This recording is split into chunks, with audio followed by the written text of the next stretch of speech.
এই জায়গার নাম আসলে দেবতার গুণ। দেবতা বলতে দেবদেবীর দেবতা, গুণ হলো গুণের অর্থ গভীরতা, মানে এই দেবতা আদিবাসীদের ভাষা এটা।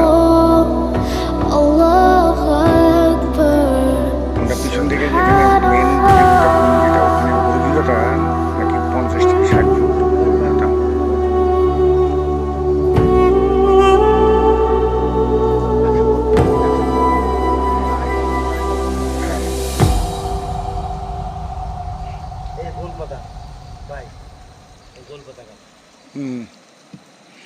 এখানে বিচিত্র রকমের গাছপালা, এখানে দুই পাহাড়ের উপরে গাছ ভর্তি।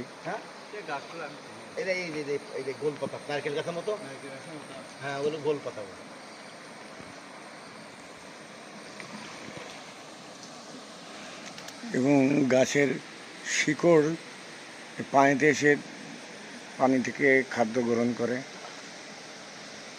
এটাই ভাবছিলাম যে পাহাড়ের উপরে, শুকনো পাথরের পাহাড়ে কীভাবে গাছগুলো বেঁচে থাকে, কিন্তু ঠিকই ওরা অভিযোজনের মাধ্যমে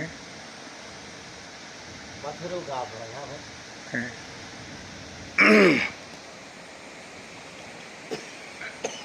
এই যে শিকড় এই যে পানির দিকে ধাবিত হচ্ছে।